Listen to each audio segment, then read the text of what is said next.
Stay up to date with all that's happening with the new national party, NNP. Send us a message via text or WhatsApp on 405-8683 with your name, email, and constituency. Stay in the know with NNP. Get updated.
Stay up to date with all that's happening with the new national party, NNP. Send us a message via text or WhatsApp on 405-8683 with your name, email, and constituency. Stay in the know with NNP. Get updated.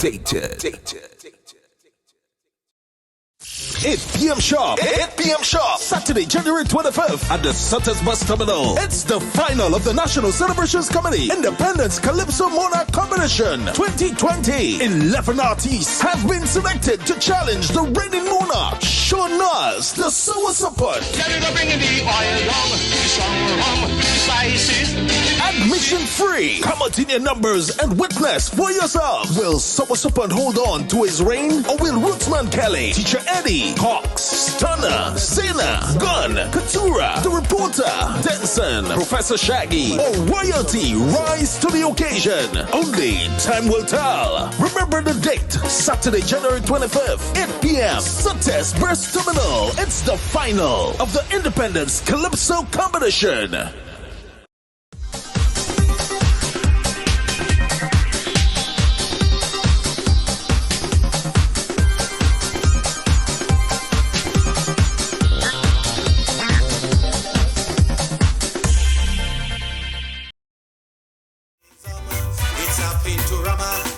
Once independence come, sadly the pains will wash away, some as quickly as the next day. But the things we do and say, these are the pictures that's going to stay. So even if the Prime Minister say hospital workers stiffing chicken, boy, don't put that on the painting. I don't like how this thing looking, and we can't pass a bill because Grenadians they like reading. Don't put that on the painting. It seems that we're not maturing. And let me paint a picture of a sweet Grenada, where the people could reason beyond politics. Our leaders will have respect in each and every aspect. So what they say and do will never leave us transfixed. Let me go bring the oil down, the strong rum, the spices, the beaches, the sapot, the cocoa, while Indian and Veco to make up for all the pain that we waste. Let us create a new portrait of this place. Good morning, Grenada. You're listening to Hard Talk Grenada. A special good morning to all of you joining us on 97.5 City Sound FM, 89.5 CRFM, 92.9 Sister Isle Radio broadcasting from Hillsborough, Carriacou, and of course 94.9 We Noise Radio out there in Brooklyn, New York. A special good morning to all of you joining us on the live video, whether it's on Facebook or on YouTube. Remember to share the live, like the live, get everybody a part of the conversation. You know, we try to share as much information as we can here on Hard Talk, but it is also your responsibility to ensure that this information reaches far and wide. So remember to share, like, invite somebody to join in on the conversation. And it's Friday. It's still beautiful, even though we're getting a little bit of rain in the area, but it is still a very, very beautiful morning. All right. Now, as promised, we spent a lot of time this week talking about what true patriotism means, and of course, buying locals, supporting local. We spend a lot of time talking about improvements in agriculture and that our farmers need support. We had the Minister of Trade here on Wednesday who would have shared with us the alarming numbers for our food import bill, and we spoke about ways in which we can try to decrease on the amount of the things that we import, you know. But this morning, as promised, in studio, I have, well, it was supposed to be one farmer, but they say when it's nice, you have to do it twice. So I have two farmers with me this morning. I have the president of the St. George Northeast Farmers Association, Mr. Evans Gooding. Good morning, Mr. Gooding. Good morning to you and your listening audience. All right, wonderful. Good morning, Mr. Gooding. And of course, on his immediate right, I have Mr. Bertrand John. Good morning, Mr. John. Morning. Good morning. To the listening public. Wonderful. And we're going to have a good conversation. I think a lot of the times we hear from a lot of farmers with, you know, a little bit of political opinion, but we're hoping to get a non-biased, objective interview this morning from you, really letting people know the benefits of farming and what farming is all about, what farming entails, and how beneficial it is to the people. All right, so we are definitely going to start the conversation with you, Mr. Gooding, as president of the St. George Northeast Farmers Organization. You've been farming. Tell us a little bit of your background as it relates to farming. Good morning again to the listening audience via Facebook and other medium. I grew up actually in the Granton area farming. It was an estate, and most of the persons in that area do farming. Almost everybody in that village who was educated is through agriculture and farming.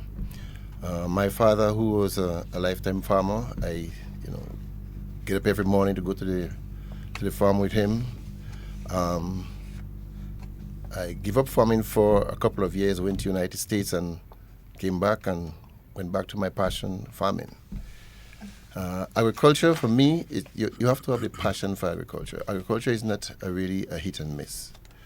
And if you look at Grenada, based on the soil type we have, without the interference or without the input from human being, agriculture itself does beautiful in Grenada, you know. Mm-hmm. There are persons who have trees behind their home, they're born and meet it there, some leave it there. So agriculture in itself, in terms of natural production, is always there. Mm-hmm. But when it comes to human being as myself intervening, looking in the environment and creating a livelihood in agriculture, right, that's where the test and the endurance and the passion come in. When we look at how I grew up, what my father taught me in agriculture. What do I do with that knowledge? Right.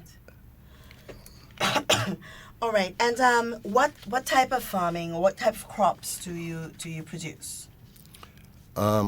Consistently, I have a lot of citrus. I do potatoes, seasoned pepper, carrot, and those are the passions that I really like to do. Okay. All right. Wonderful. And Mr. John, tell us a little bit about your background as it relates to farming. As it relates to farming, in short, I'm farming for the last 30 years. Wow. Farming has been my life. Had no other work except farming. All right.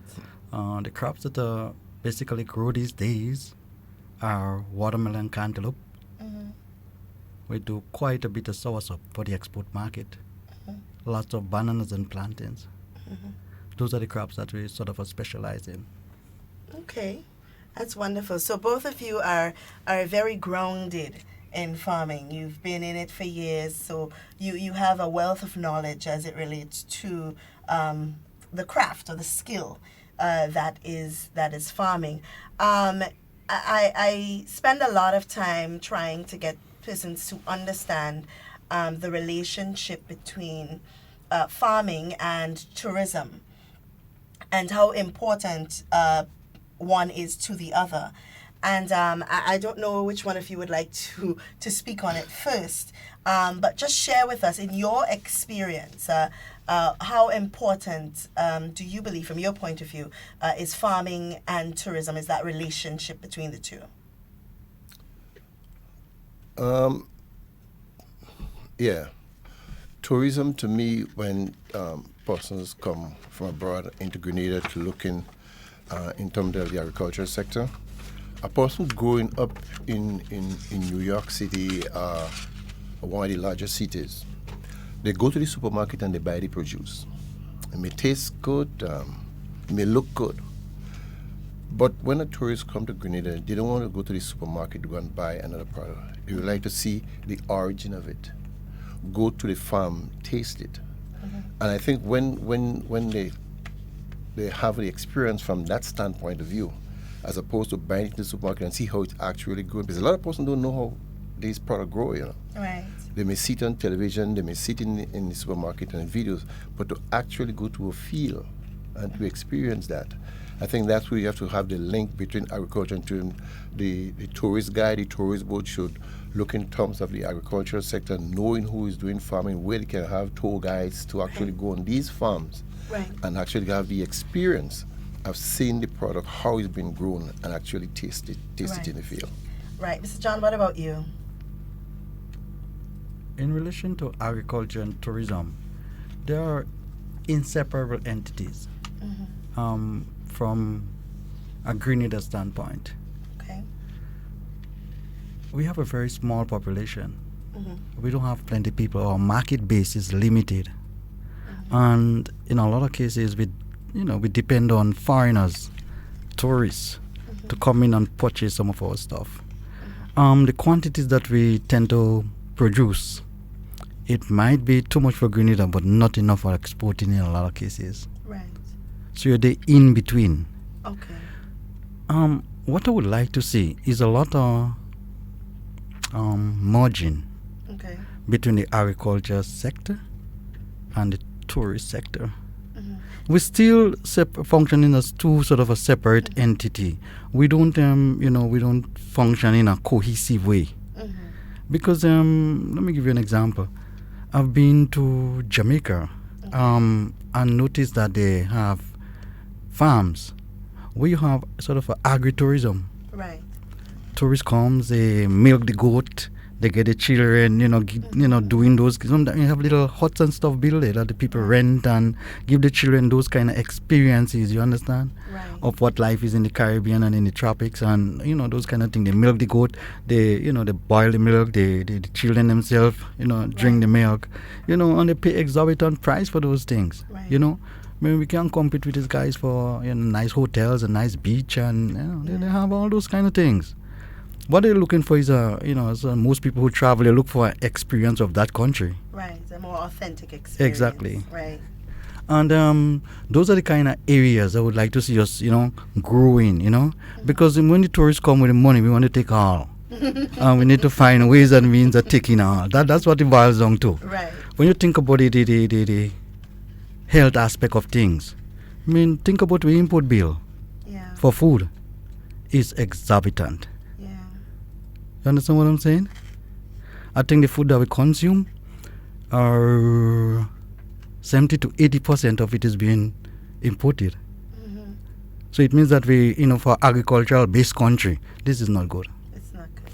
It doesn't. And when you think about the healthy, most people thinking about, living healthy these days, nice kind of lifestyle that can make you live for long. Yeah. But if you want to do those, you need to eat local.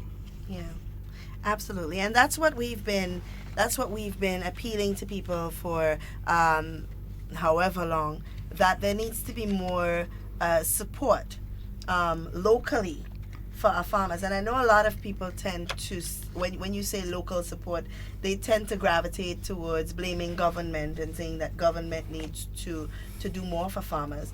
In your experience, what opportunities have become or been made available to farmers through government, making it easier for farmers to operate? Well, first I would like to tell you that in order to grow the agriculture sector, it's private individuals that need to do that. Mm-hmm. Government can help with the environment. Right. They can help, facilitate like they would do. Think about it. In some countries, you have to pay for extension services, Right. In Grenada, it's free. Right. You get, we all farmers and we benefit from concession. Right. You get like concession on new vehicles. Right. And the requirement for those is not, it's not very difficult. I think you're $25,000 a year if you own this and you have a plant functioning, you're eligible to concession. Right. So the government is, some from time to time they would get fertilizers as grant and give to farmers at a very cheap price. Right. All of those are things that the government would do to assist people.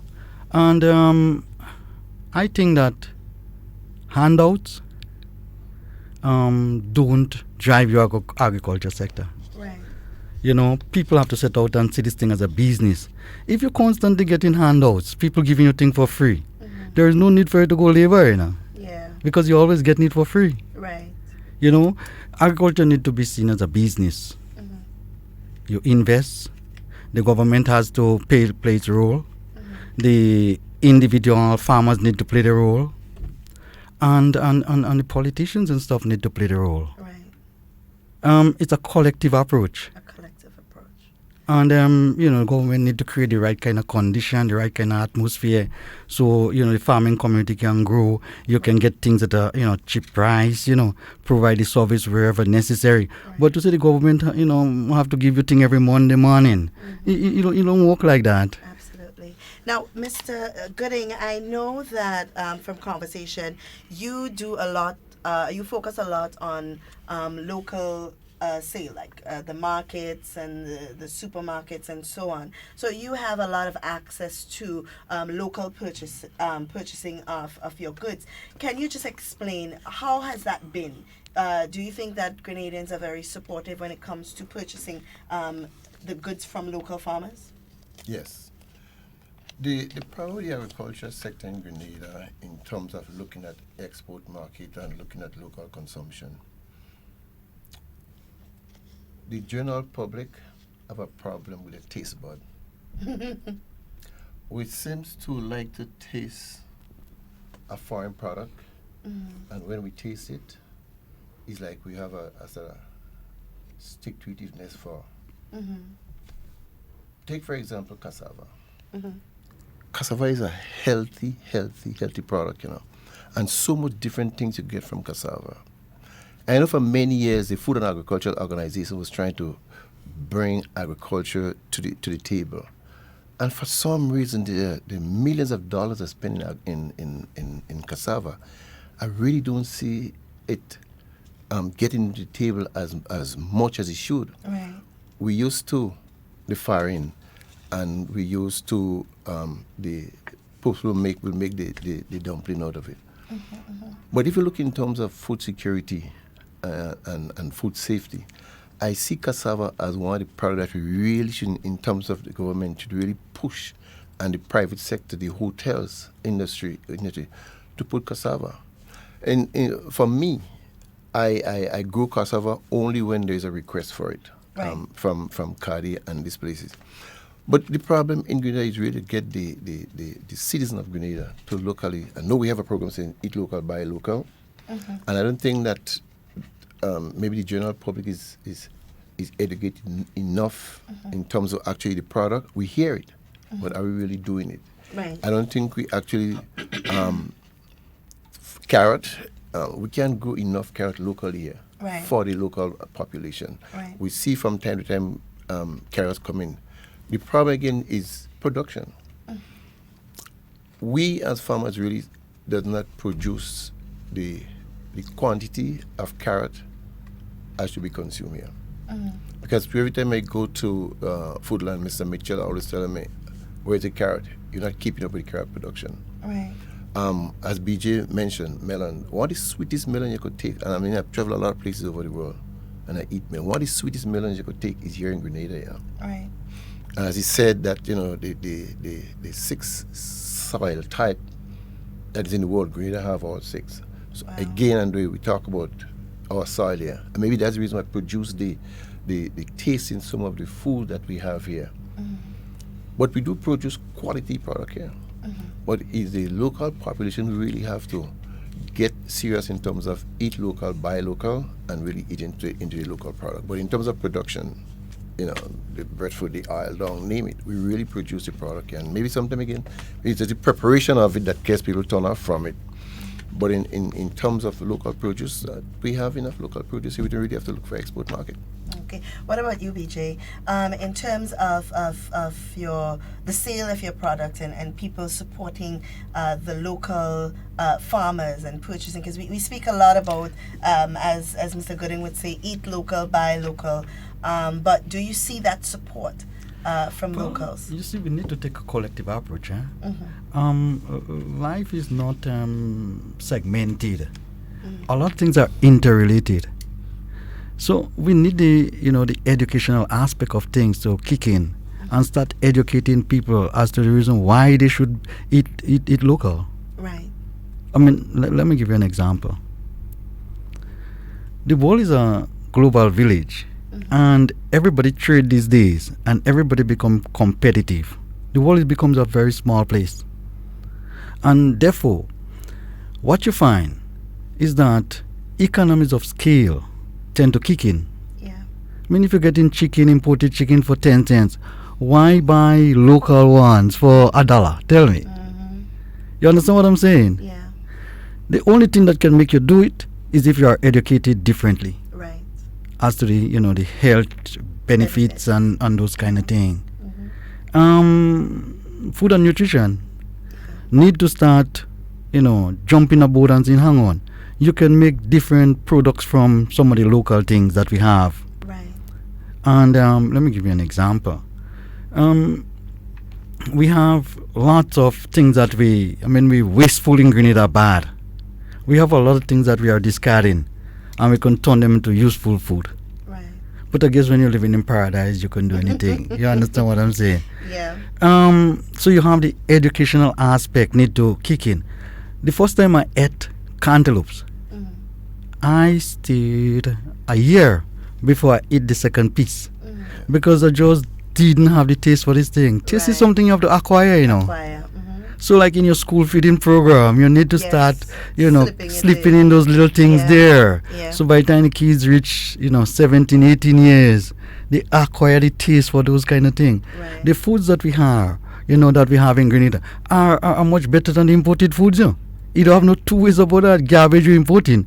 If you realize the spraying regime that they have on some of those food and how much modification that take place, genetic modification that take place in some of the foods that you are bringing in, you don't put it close to your mouth, Right.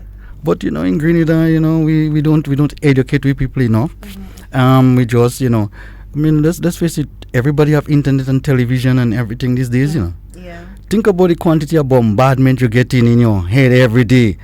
Eat some Kentucky. Eat this. think about the nice picture and stuff that you're seeing. Yes, exactly. They have the money to do it. Yeah. The only thing you have is your education system. Right. Right. Something that you mentioned that we spoke about here on Wednesday with the minister that was very important is the economies of scale. And I think a lot of people don't understand what that is because we have a lot of Grenadians who complain about price. Of course, price is something that drives buying power. You know, you want to be able to buy something that would save you a few cents here and a few cents there. And I think what we don't understand is that the reason some of these countries are able to sell their produce at such a cheaper rate is because they have a lot of buying power. You know, their people flood their markets and buy on large scales, and we help support that because we also, you know, buy. So they have buying power, so they are able to have their produce at a cheaper price. And one of the things we discussed here this week was the possibility of farmers and local producers being able to one day decrease their price given that buying power as well, you know, because we have to start somewhere. We have to start here. What I want us to move on to is... Well, before you move, in terms of, you know, buying power, we have to look at production. The cost of production. And the cost of production here. Right. Because, you know, when you go out to outside of Grenada and look at the size of farm, and you look at the machinery that's in agriculture, locally we still use manpower to actually produce. So when you look at a farmer and you're making a comparison of a farmer here who producing half acre soil, I mean, kind of magnified about a half acre carrot to a farmer on the outside who is going to produce the same. By the time I start clearing with my cutlass and my weed whacker, that farmer climb on his tractor and he clear that in a few minutes. Right. Because I've seen that. Right. You know, and then to start to prepare the soil. He jumped on his tractor and in less than no time he finished it, where I have to still ride my fork and pay for other person to help me to ride that fork to produce that. Right. So long before I spend $100, you know, in terms of labor, he must have spent $10 and producing already. Right. So when you look to go to sell now, when I look at the price of production and the cost of labor that I had to put into producing this half acre carrot, there's no way the price could be competitive. And is because I know a lot of people, the question that's going in their head right now is, well, why don't you buy a tractor too, you know, to make it easier? Is the terrain... Look, it's easier said than done to buy a tractor, because even at present now, there's really no tractor service in Grenada. Right. Last year, 3 persons in the Northeast Farmers Organization, which we normally do, get together and order a tractor service. I clear almost an acre of land. And just last week, I have to go back to cutting the bush again. Right. Because there was no tractor service. Wow.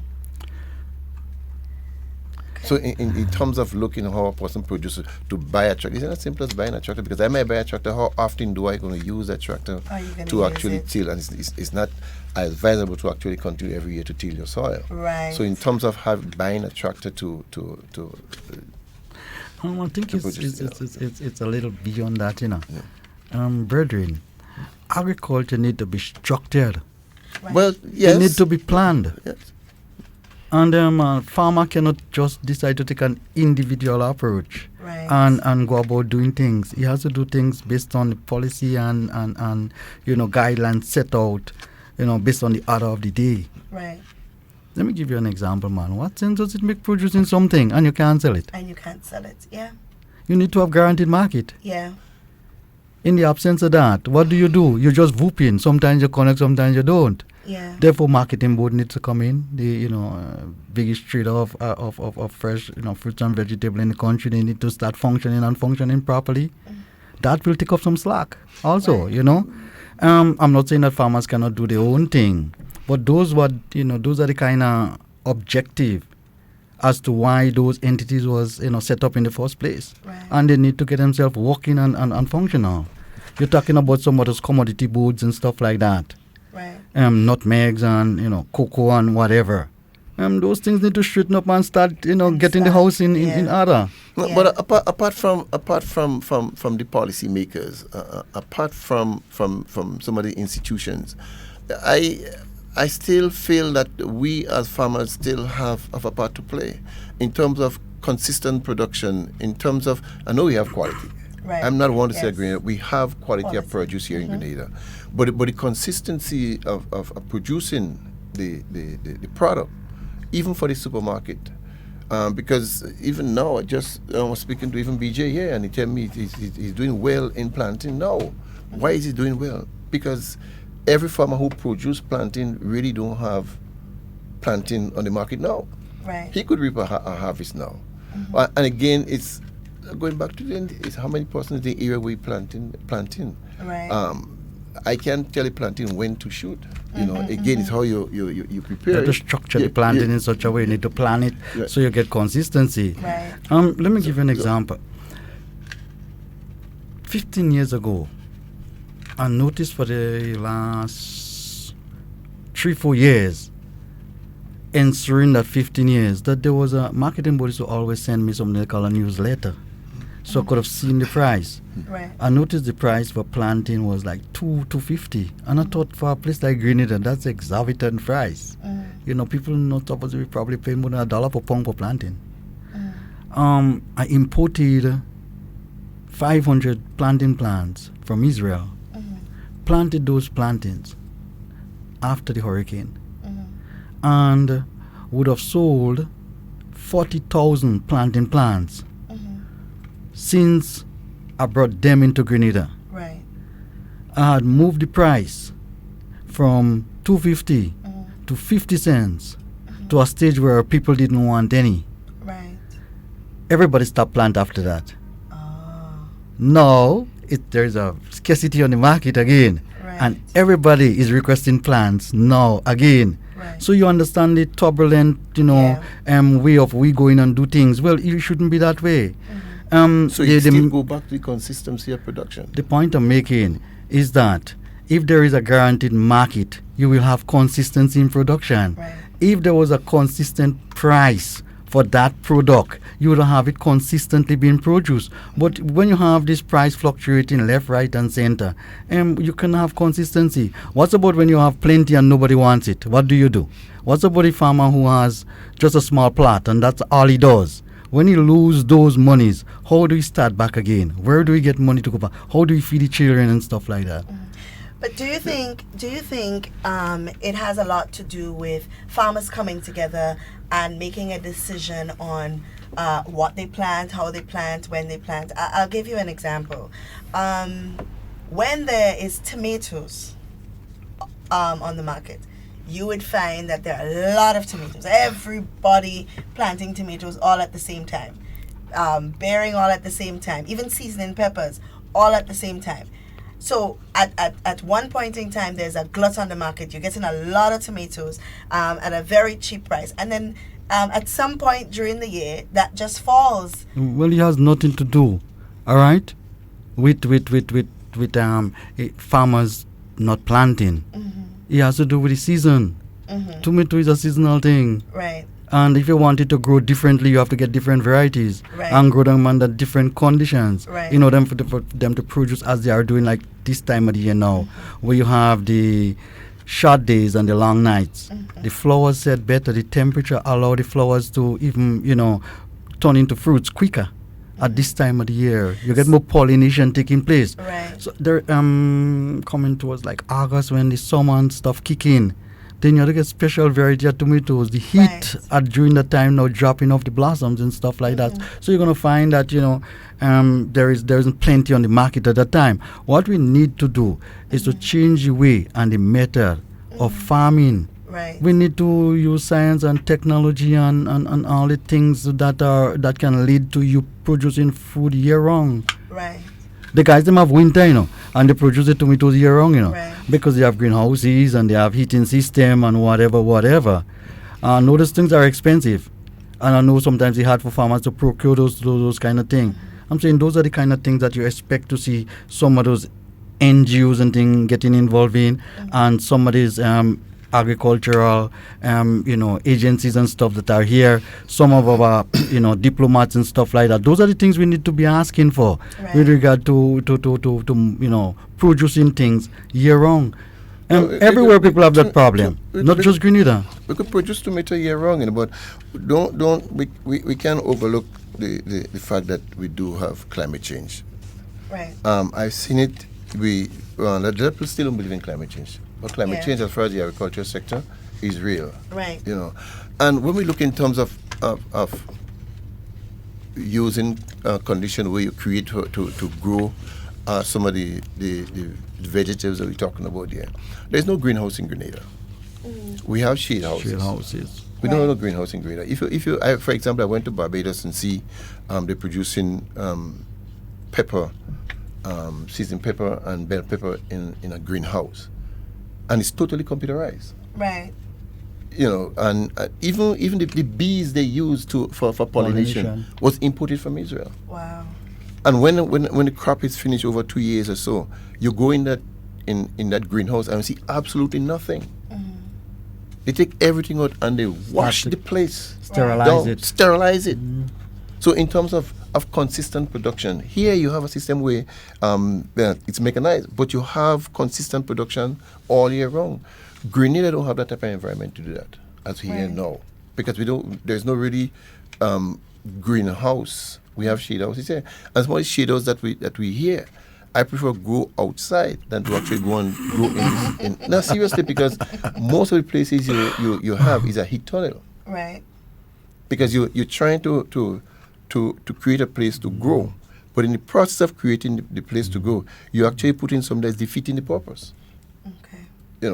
So to say in terms of, the production here, in terms of producing year-round, right now we're doing a product. I want to say at this time to say thank you to the Minister of Agriculture and the Permanent Secretary, the Minister of Agriculture, for the assistance they just given to the Northeast Farmers Organization through CATS GIZ to have 8 of our farmers to get some irrigation system. Well, not irrigation system, water management system that we get this year.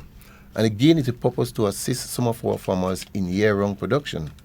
If you don't have availability of water, you really can't produce year-round. I don't care what part of Grenada you have. BJ who have a lake. Well, not just that. You have a lake around, so you always have water. Just want to stress again to tell you, global warming is for real. It is for not real. Just not water. You need lots of water these days. Yeah. So and water, you want to create your own moisture in terms of mulching and those kind of things. Yeah, you can't just throw water on a seed and people again. And I agree with the whole organization and FAO and CT and these places who are saying it's not irrigation system anymore. We put up irrigations and you have water at the surface. Those just spitting out water all around and just basically the water itself is not really helping the product as much as it should because you're growing the grass and everything's around it. Grass, the soil is becoming hotter now. Right. So even when you throw water on it, it's warm water. And the compressing, so the root doesn't have a place to actually expand. So you really have to use in terms of those systems here again. When you're looking at production areas to assist you in production, yes, you need water. And again, I just want to talk to the Minister of Agriculture and Trevor Thompson who assist us in getting that. So I know that coming at the end of the year, we have farmers in our organization who will be able to produce now during the dry season that they didn't have before because they have an irrigation system.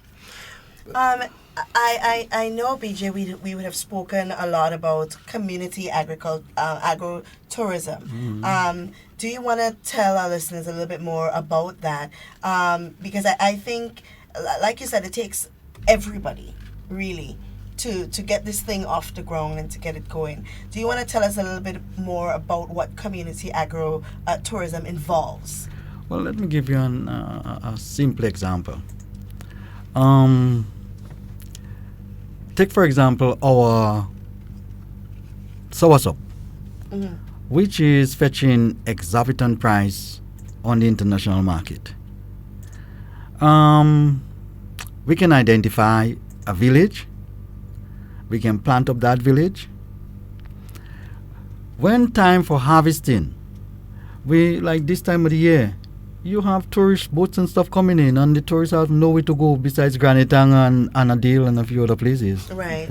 Some of the tour companies, you can probably link up with them, and you can have farm tours, and if the tourists can experience how you prepare sauce up, how you harvest it, because everybody has a few trees in the back of the house. Right. So you call it back-to-back farming. Right. So you can drive through maybe a place like River Sally, for say, lots of road, villages, and then but you can see those people harvest this stuff, have central packing facilities, so those people can observe. They can even get hands-on experience, doing those, knowing that same source up may end up in the country. Right. You understand what I'm saying? Right. You can have tour guides.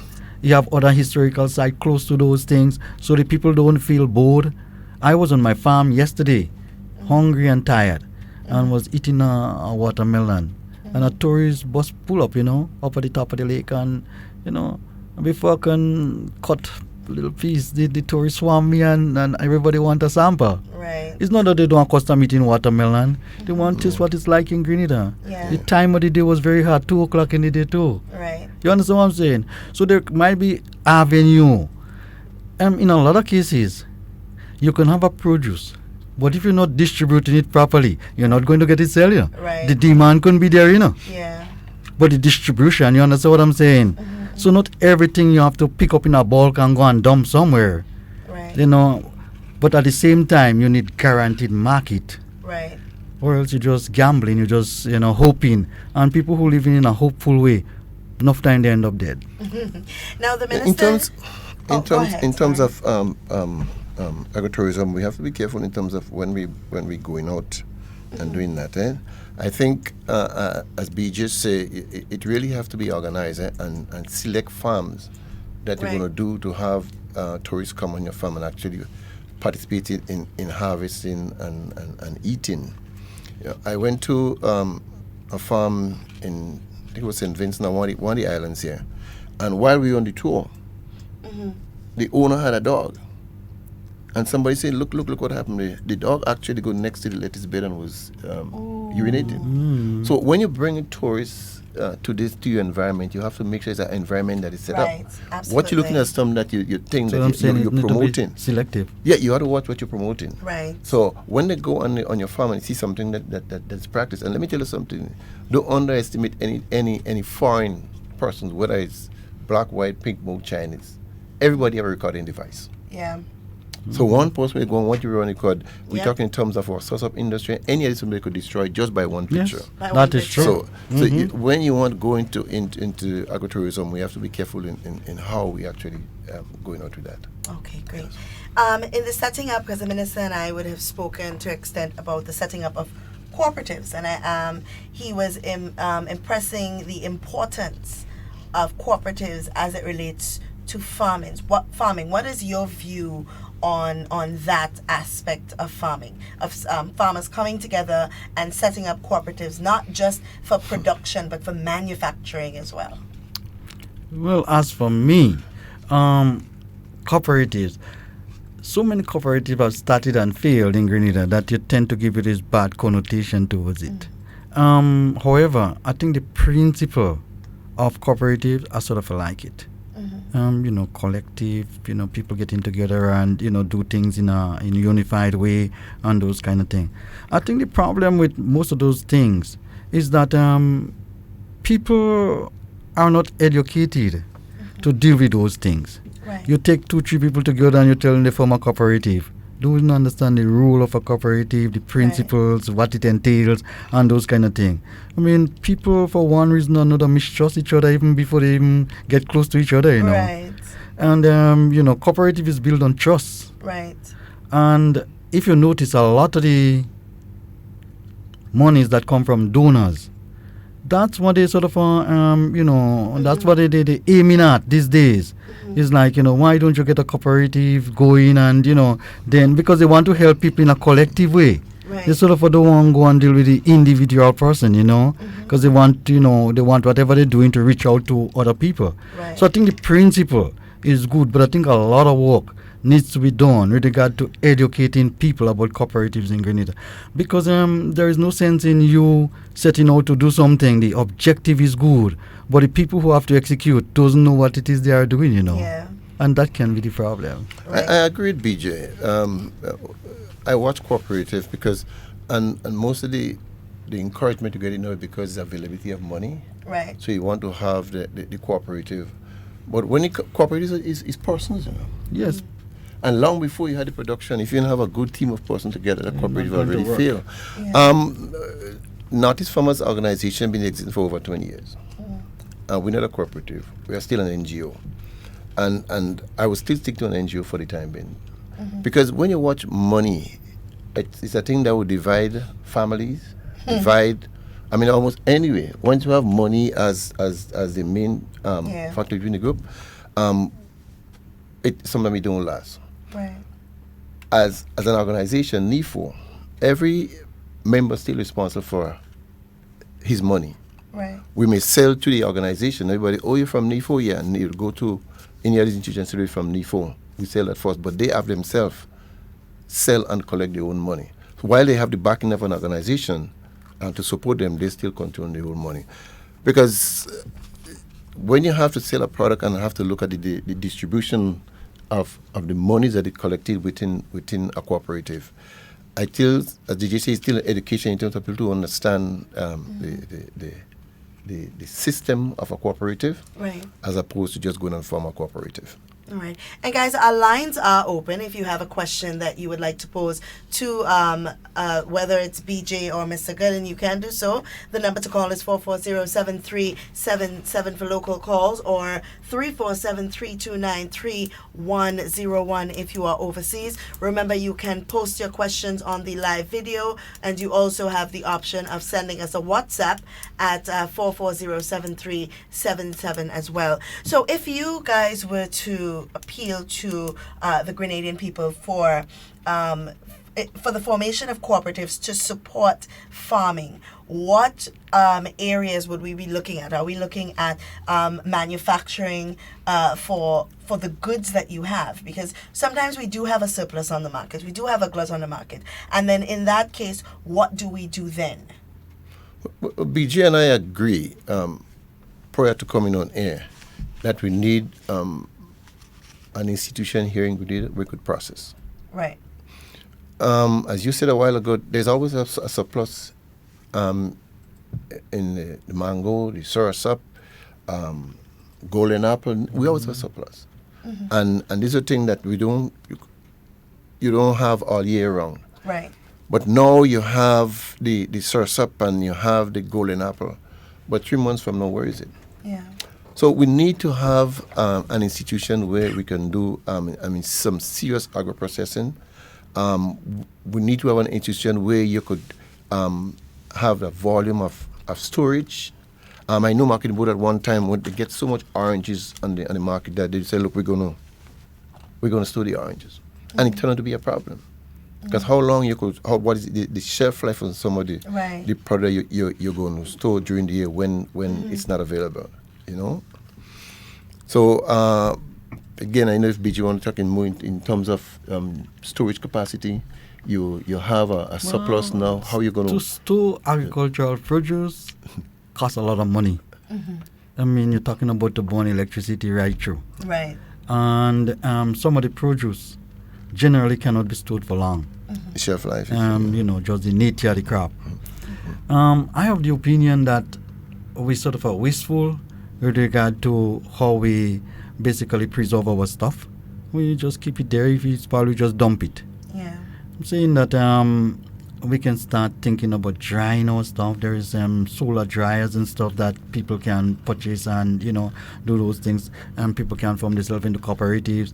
How about drying up some, mangoes and some, breadfruit and some watermelon and during Christmas time or when the tourists come here, they get those in cake and those in the cereal and those kind of thing. Yeah. How about repackaging some of those and export to the US and those kind of thing? how hard it is to do. We bring in a lot of sun, how they call it, sun mix from Trinidad, you know. I eat a lot of that all the time because I can't find Grenada sun mix. Yeah. And I show some of the things inside that they come from Grenada. You understand what I'm saying? So, you know, there are little things that we can do if you set up those little niche market. I go in the US and I had to line up in a long line Sunday morning to get some Tanya porridge, you know. I don't even know what I say, and a pizza bakes, you know. And I'm saying to myself, this bitch, that's the demand out here, and people come for that on a Sunday morning, you understand what I'm saying? How about we grind that thing and, you know, turn it into a flour or powder, put some cinnamon in it or some ginger, so when you get it, you can just put it in some warm water and, you know, turn it into porridge and whatever. You know, there are things that we can do. And if people can form themselves into, you know, proper cooperatives and get involved in those and get funding, those things may kick off, you know. It might surprise you that cassava is a thing I sort of like because it fills you up quick. So you don't have to eat plenty. Like when you eat cassava bread, you don't need plenty of that. Make you drink water for the whole day. But Bridget, why is it now that the cassava bread? I mean, I eat cassava bread too. My wife buys it from the supermarket. But why is it that you look at bread come all the way from Trinidad? Yeah. And when you look on the shelf, you've seen some, you could, and it's different. No, so the point I'm making is that even the cassava, economies of scale and the way we do things, we don't plan our agriculture properly. We need to set up structures and systems whereby when you're producing or you're processing or whatever, you have consistency and you have a good product. I see cassava flour in the supermarket for $14 a pound. Yeah. Well, if you're working for $50 a day, you can't buy a pound, you know. You understand what I'm saying? Those things shouldn't be more than, you know, $3 or $4 a pound probably. But the way we go about doing it, the demand is great, the supply is limited, because the manner in which we go about producing those things, we don't have no economies of scale, we does not have plenty of those things, people only grow those things sometime. Well, you cannot do agriculture and process in that manner. Yeah. But I still think is the how we produce it for consumption, and still it is bad. And there's still a fear of people within the sweet cassava and the sour cassava. People still don't know the difference in both. But I think besides the cassava, all the product we produce here could be processed. Right. And again, we look Tanya log. I won't go to the supermarket and buy Tanya log because I know guys in my village could make that in a twinkling of an eye. Yeah. So in terms of we somebody want to go and go to the supermarket to go and buy. No, you don't buy the Tanya log. You're buying the pack. Yeah. Like for example, there are some. I'm not talking about buying the Tanya log. I was in the US and the guys them line up in this long line and I want the Tanya log. You're craving for it because you haven't seen it for a while. Right. But I wouldn't buy it in Grenada per se. The point I'm making is that we can package those things and it becomes available. Sometimes you're going home later evening and you decide, boy, let me make a quick fix. You don't understand. You can just stop in the shop and it's healthy stuff and you know it's Grenada authentic. You don't understand what I'm saying? It would save it's me from of course, having to go and put things on fire. Just put some warm water and throw these things, a little milk and you're ready to go. You understand? But I still think, BJ, if we as you say again, find ways to structure it in terms of the production meeting the manufacturing, I think we'll find a lot in the supermarket, and could put more in the supermarket again, But when you want to go to the supermarket and consistently find a package where you have a piece of dashi and a piece of tanya and maybe a callaloo leaf and thing, to go to the supermarket and buy that. You don't want when you come this week you have it and for the next week you can't find it. Yeah. You must want to have the consistent production to always have this thing available. Yeah. And of course with the consistency we want the people to support because the supermarkets can only buy based on how the product is selling. Collective approach. Of course, and that's where the collective approach because comes in. It's not just having it available in the supermarket. It's to make it affordable too. Make it affordable. Because sometimes, think about it. You have $10. All you can buy is 1 pound of cabbage, 1 pound of tomatoes. You cannot buy a pound of chicken and a pound of rice and go and cook it, Of course. No, it's quite true. We have to find a way to produce and to sell our produce cheaper so the manufacturer could manufacture and reduce the price, But farmers get a bad name, When you go into the supermarket and go into the market and buying and quarreling about the price is too high. When the vendors come to buy from the farmers, You buy it from me for $1. You find them selling for $4 and $5. You know? Right. So when the consumer quarrel about the prices, so it's not the farmers. And too many times I hear saying the farmers sell, they produce, the farmers produce. It's not the farmers. It's those who buying to sell over. Right. That is increasing the price of the product. Okay. And one more thing in what we were talking earlier in terms of, if you go to Food and Nutrition Council, there's hardly any product here in Grenada that they have not processed. Right. In terms of getting a recipe, whether it's the dash in the tanya, the corn, the soursop, that you couldn't go to Food and Nutrition to get a recipe in terms of produce and putting it in a way that is good tasting. So persons who is listening and looking in terms of how can they process it, how can they cook this, instead of going to the internet, call the Food and Nutrition Council and they will have an idea how to produce what we grow here locally to have an effective taste in it. Okay. But I love the idea of, and it's a good idea. I hope people listening would really consider and take this into serious consideration of doing more with our local produce. You know, we have so much production of mangoes, and then when mangoes go out of season, you have to wait until the next season to get mangoes again. What about candied mangoes and you know, drying it like you said to put on cereal and these kind of things? These are all options and alternatives that we have. You know, I've been to Jamaica with a friend of mine, a white guy from the UK. We went and looked at some tractors and stuff. And we was passing in a place named Mandeville, Clarendon area. Lots of mangoes there. So I said, brethren, you know, cause some Julie there and all that stuff, and so him stop and him jump out and him would eat a dozen, you know.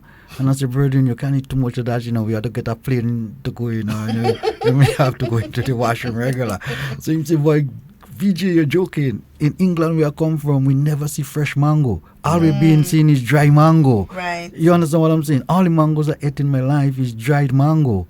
The point I'm making is like how it's difficult to do those things in them. This isn't very difficult job, you know, to get those things moving. It's just that sometimes, as I keep saying, if you are investing, you could as well as, you know, invest properly. Right. If you're doing it, do it good. The point I'm making, too many people have limited resources, who have the ideas, want to do something, but don't know how to turn. They doesn't have a base. Those are the kind of thing that you see, I don't sell stuff, you know, because I'm not good at marketing. Right. I'll leave that for other people. Yes. You have to find what you're good at and do it. Yes. Some man may own a thing and he tell you he's marketing it for himself and you don't know nothing. You understand what I'm saying? But in Grenada here, we have a lot of agro-processors, and I don't know what is the limitation that they have that they can't bring it up to the scale you go, and you've seen the plantain chips, and you've seen all the corn chips that coming in from the outside, nice packages, and you see the people buying it. But I don't know what is it that the local agro-processors, those do the tamper and brown and do the same plantain chips here. Yeah. What is it that is really that they're lacking, that they can't bring it up to the standard? Well, not just up to the standard. I heard Ambassador Smith said they normally have this fundraising thing for some activity in, you know, Grenada or whatever. She was here and she went up with Tambran Ball and Chip and Forge or whatever. And in 1 hour, 500 US, and it's all gone. It's all gone, yeah. So what you're telling me, there isn't a market outside there for those things? So how to maintain and to get into that market? Because as far as I'm concerned, you need a whole planning process. You don't just jump into that. The production has to synchronize in such a way that it can meet the demand outside there. And you have to do your market research like every other thing. Some of them been in the agro-processing for many years. Like who? I don't want to. As far as I'm concerned, the major agro-processing is La Grenade, and they seems to be doing very well. They come up with new products all the time, and whatever. Why Baran, who does it sauces and stuff like that, so doing very well. But we're talking about persons who doing that for a livelihood here in Grenada on that scale that we're talking about. We need to take that to a different level. Yeah. We do. We need to move out from the cottage and get into proper industries, because these days, man, let's face it, we are dealing with global competition, you know. Yes. I know Dr. Mitchell came to Grenada one time and he opened that place in La Sagesse in terms of with the fruit juices, with the fruit juices, and so on. But this was doing well in the fruit. The juice name was delicious or something like that. What happened? And what had happened is that, I guess, based on competition and other things, you find that it's sort of a fade away. Since then, I think Winbeco took it over or something like that. A lot of work is taking place. They're refurbishing and putting up new equipment and whatever. What we need to do is to start working closely with those people. But we're talking in terms of production here. Look at nutmeg. We come into this world and find nutmeg. How much product actually come out? Well, of they wake up nutmeg? the other day. I saw in the last annual meeting that they had a lot of product on display that they intended to make and did, they're experimenting and at least they start. So I would give them kudos for that. And I mean, think about the quantity of parts that we leave go to waste, and think about the quantity of shells that we dump. And in some countries they grind those things and mix it with a paste and make countertops and desktops and table, and look really nice after it's polished and shine and those things. And we can start thinking about the same kind of things. You know, it's funny because a lot of us, even in our homes, don't think about these things. For example, Christmas come, we boil in all we sorrel. When we done boil the sorrel, we throw away what's left of the fruit. For me, in my household, when I finish boil my sorrel, I use the rest of the fruit to make a jam. You can make a jam with that. Yeah. And I think it's along those lines, as you said, we need to start appealing to the global market. It's not just about saying let's export. When we find a market to export, we need to ensure that we are able to supply consistently that market. And we need to be able to diversify as well. We need to grow. Create different things Be out innovative. of the products we have, of course. I definitely agree with that. I don't push for export market, because I don't think if we again, I see if we look in terms of our taste bud, what we eat, I mean, and how we prepare it. We, apart from soursop and golden apple, and I don't see we have anything that we really look in terms of for export market. We have to look in terms of how we prepare them, what we could get out. I went to Colombia on a coffee mission some years ago, and when you look at the coffee industry, they have the inner shell, the outer shell, and the coffee bean itself. And they focus just on one coffee. What can we do with this one coffee? Right. And you realize they take the outer shell as heat to roast the coffee. Boil it. The skin, they look at it in terms of making putting it to compost to make for fertilizer for them. When we look at the nutmeg here, we have the outer shell, we have the inner shell, we have the maize, and we have the nutmeg. How much of it do we really use in terms of what can we capitalize on that? The coffee industry. That's what we talk about agriculture and tourism. No, but there is tour going to the now coffee that you field. mention coffee, you are saying that we doesn't have the thing to export. We can create the thing to export. Yes. How about now seeing it like the Blue Mountain in Jamaica? They had a project there with the Japanese. The Japanese, come up with the money. They seem to think the coffee going to take longer to mature, and it's going to give you a bigger kick. You make you more red when you drink it. So they spend the money and they guarantee the market to buy all the coffee from there. So how we enter in a similar argument with, say, the Chinese? They like coffee or whatever, or other country who like it. Even the coffee, I still would look in terms of having a niche market for export. You see the hotels, the restaurant, the supermarket. When the hotel have this thing on display, when they taste the coffee in the here, morning, they buy it and go for it. Right. So in terms of how to look on the in terms of export those things, the hotel, the restaurant, the supermarket could be a places where you look in terms of advertisement. When they taste it and they want to get a package, go. Burden, look at this thing from a different aspect. Look at this thing from a nationalistic point of view. Right. Producing food, you have too much food in Grenada for Grenadians. Let's face it. Up in my every breadfruit falling, so this falling, so nobody bother with them things. Yeah, so I am saying that instead of having those things being wasted, some of those things are already established. We can do something useful with them. Yeah. Not just that. We have to think about we import bill. Yeah. Brethren, if you're importing everything and don't sending anything outside, no matter what amount of money you make in the country, back outside, we need to start getting some foreign exchange in Grenada, and agriculture need to play its part, not just tourism alone. Yeah. We need to merge those things together. Together with trade and wherever, whatever, that directly related to that. And we walk along that line. Yeah. Brethren, $1 billion in food is a lot of money, That's your budget for the year, It is. We have a first caller on the line. Let's take this call. Good morning, caller. Oh, yes, good morning to you. Hi, good morning. How are you? Once again, not too bad. All right. And good morning to your guest.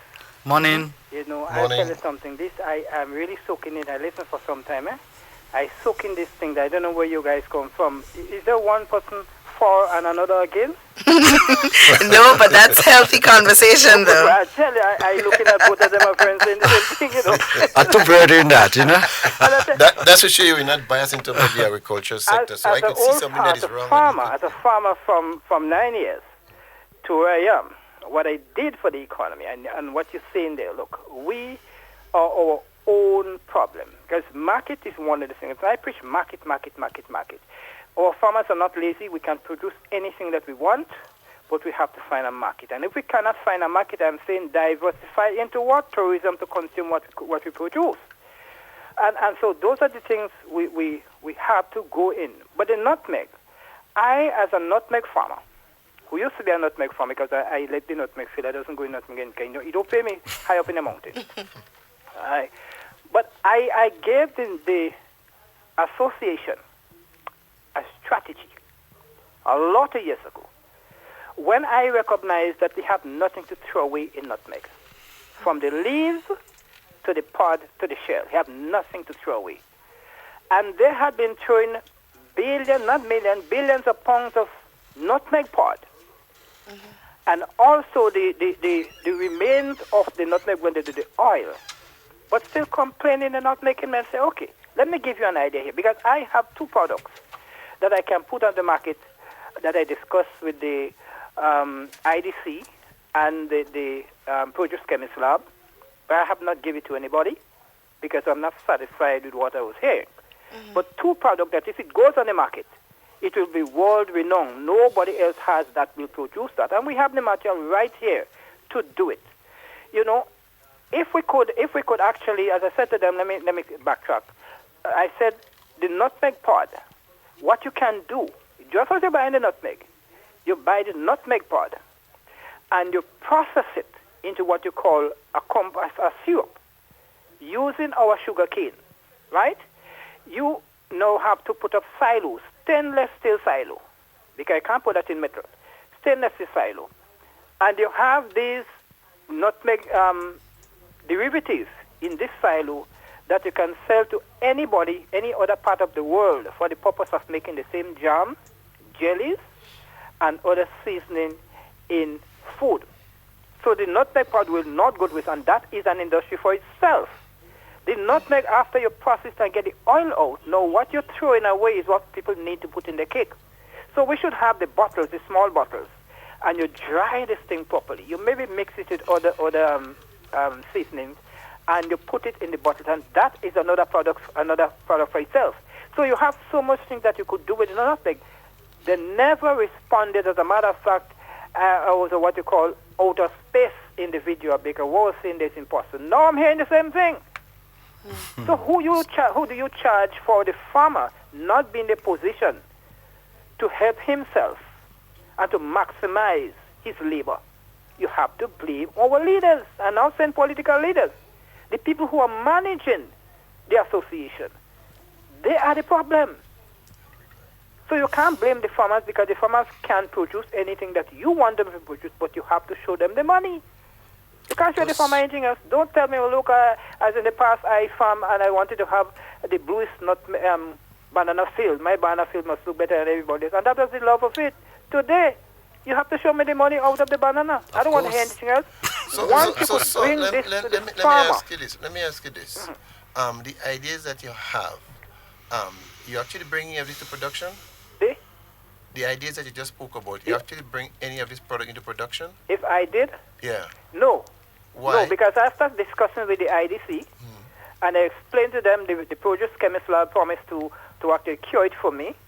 The Bureau of Standards promised to help me with the label.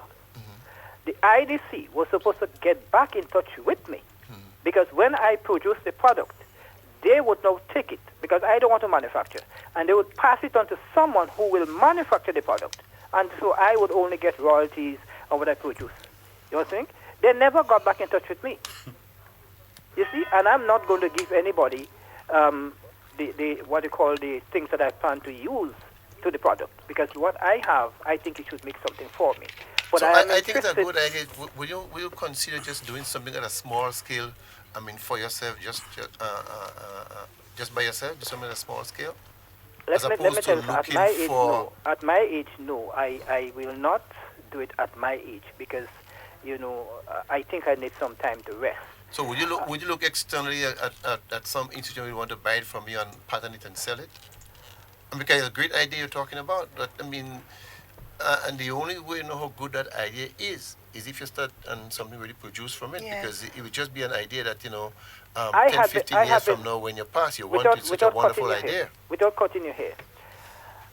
I had been advocating sugarcane at a time when I begged them not to go to sugarcane, and I explained the reason why. I spoke to Dr. Bogmeyer when he was the agronomist in the Ministry of Agriculture, and he told me to discuss it with the Ministry of Agriculture, but he was the agronomist. So I was discussing the matter with him, that we should not go out of cane and what we can do with the sugar cane. We didn't have to produce sugar. We produce the raw material, and we export that to places like Cuba, who was producing sugar, and the Soviet Union. So what we do, get the farmers to produce the cane, you bring it into what you call the syrup, right, or beyond the syrup, and you stock that and sell it crude, right? No, that was not important. You shut down the sugarcane industry. Now you have one individual who are doing the same thing to produce rum. So you see, these people who not to listen to you then, and I had been given these ideas discussing with the right people a long time ago. And they were in the position where costs was lower to do a lot of the things.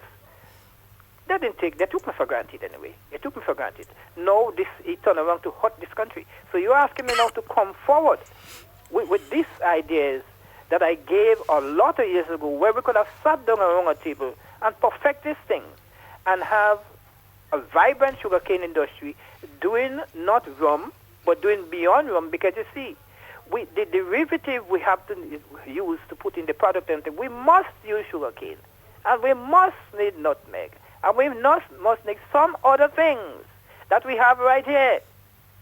And then we produce to world-renowned drink that nobody else have, making billions of dollars from the very product we have here. But you see, when people like me talk, they say, what I'm playing, because I'm a simple person.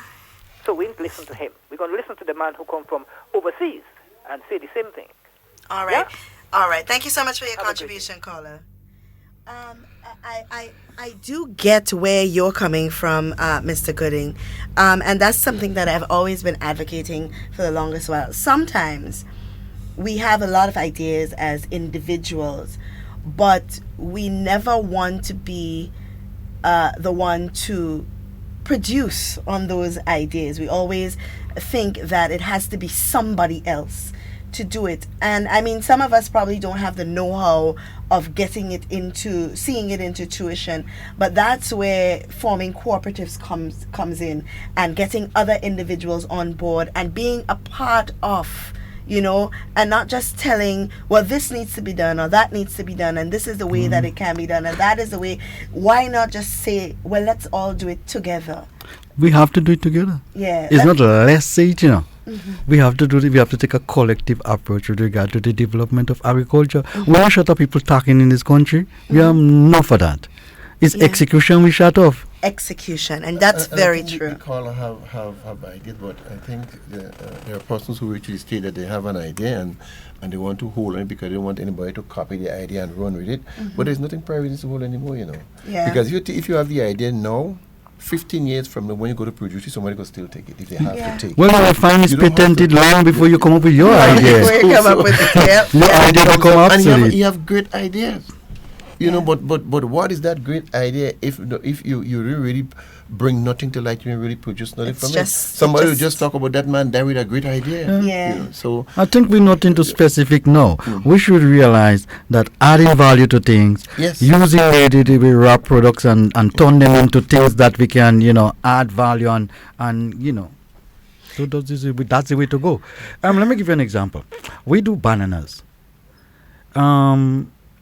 I've been getting like 90 cents from marketing board per pound, and delivered and stuff. We brought in a ripening room, and we start ripening our bananas. That's all we do. Take it from the green state and which is not a difficult process. Right. All right, we are getting $2 and $2.50 per pound. Do you see the increase in value that we're getting from just by ripening the banana? Yeah. I would have sold like on an average, you'd be selling like about 4,000 pounds per week. All right, think about that in terms of monetary value. Yeah. All right, multiply 4,000 by 90 and multiply 4,000 by 250 and tell me the result and see the difference. Yeah. You understand the point I'm making? I you can definitely get do. twice the value for that product by just, changing the state. Absolutely. It's the same banana. We have another caller on the line. Good morning, caller. Good morning, and good morning to your host. That is a great topic this morning. The last caller, he always have great ideas, but he holds his ideas for himself. He always telling us that he tells somebody, but the other person is there, that the person don't exist. And I don't understand it. You have such a great idea. Sell your ideas. Sell it. Instead of you holding on to it. I think he's going to die with his ideas. He has great ideas. But he must find a way to sell it. But he don't want to let go. So it's waste of time. As your host try to speak to him, and he don't say anything. He's still holding on to it. And that's not great for the country, and that's not even great for him. So either he put up or he shut up. That's all I got to say. You can remember for Greater as a person who really introduces the market, and even though he didn't get a dime for it, but in terms of his contribution to the industry, he should really feel proud that, I was the one who brought that idea. And in the end, financially may come out to be available to him without looking at it directly. Yeah, so I think we all need to look at the different aspects in which we can start benefiting from agriculture, and not just from the farm to the plate kind of agriculture that we've been looking at. More of a means and ways that we can use or utilize every aspect of what we produce. We need to set up ventures that can be sustainable. That's what it is. Yeah. Absolutely. I And agree. I know a lot of people listening are saying, well, why doesn't government do it? And my thing would always be, and I would always remain true to that it's not government. We tend to point a lot of fingers, but it's not government. Government must provide the enabling environment. Right. They must provide the avenues to make it possible, but it's up to us. It's up to each and every single one of us to really support. Like, for example, you as an individual, you're producing a mass amount of sorrel, right? You're selling your sorrel to your vendors, you're selling your sorrel to your supermarkets, and so on, and you might be comfortable with that. Now the vendors buying the sorrel, they may buy from you this year, and people might not support as much as they expected to, but they're not looking at different ways in which they can sell it. So they're not buying it to say, okay, well, I'm going to create a jam, or I'm going to start making the sorrel juice itself and bagging it and selling it and these kinds of things. We just look at the raw product for what it is, and not what we can derive from it and the benefits we can derive from the raw products. And I think that's the avenue that we need to start looking at, because as you said, farmers get a lot of blame, a lot of licks for produce, and farmers need to start selling their produce less. But as you said, you can sell it for what you want, but when the vendors buy it, it's a different story.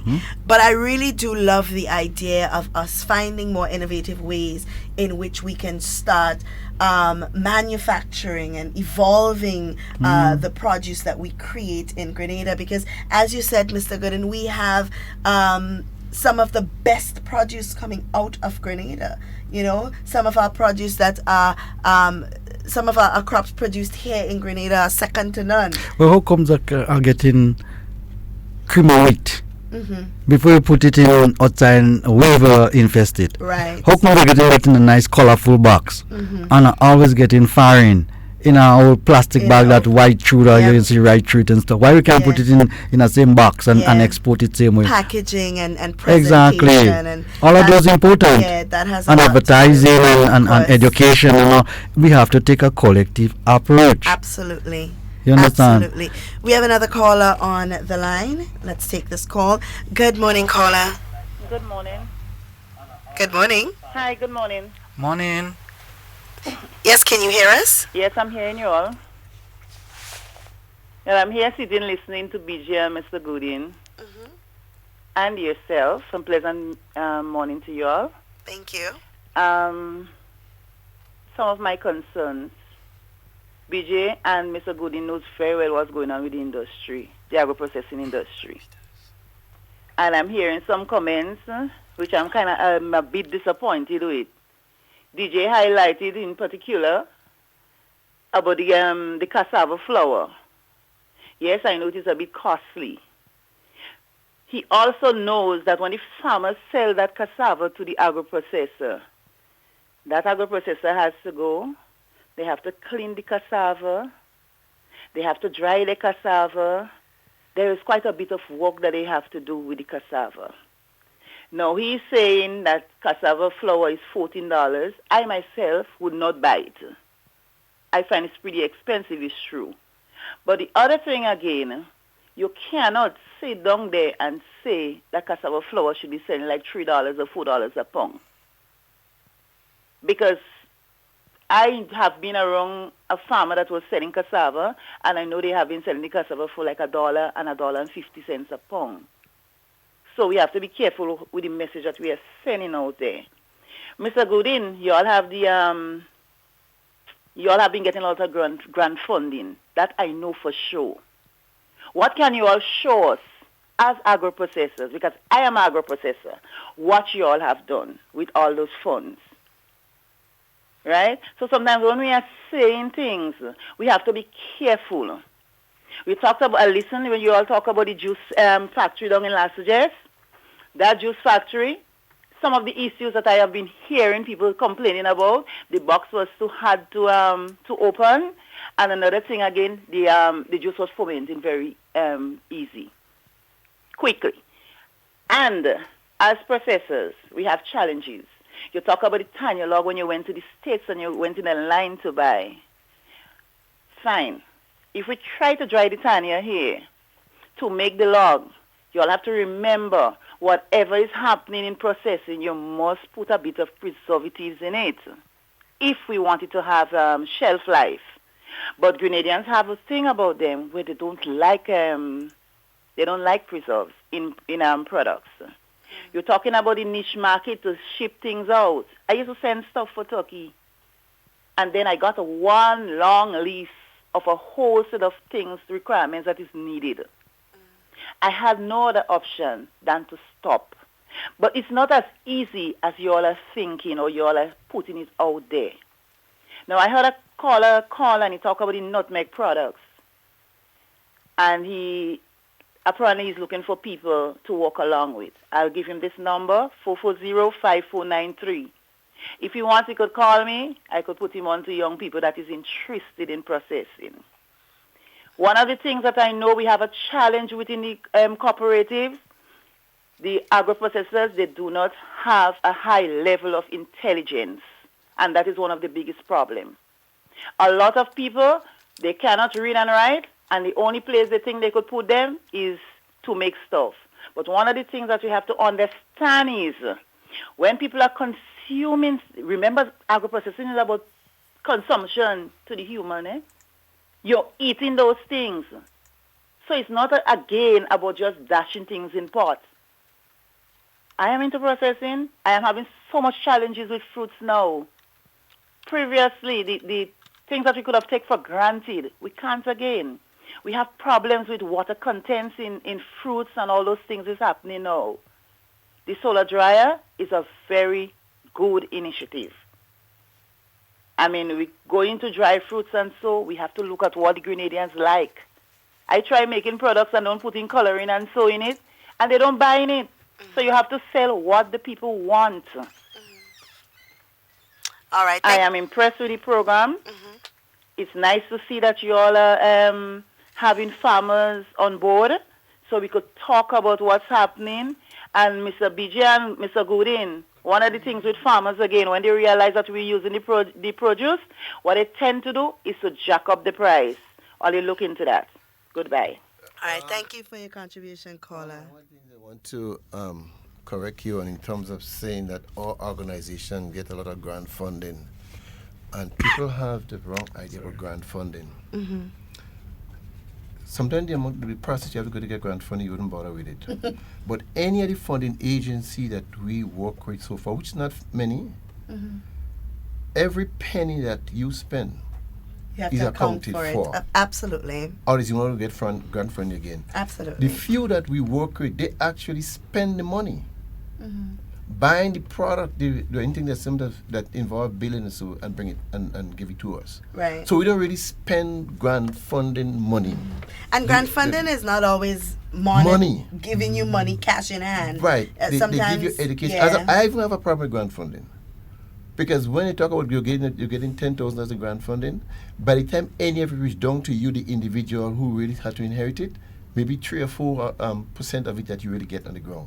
All with most of it in education and making preparation for the grant funding. For the grant funding. So in terms of saying that we get grant funding, I could show the and I know the color very well to come and you could see among the organization the grant funding you get and where we get it.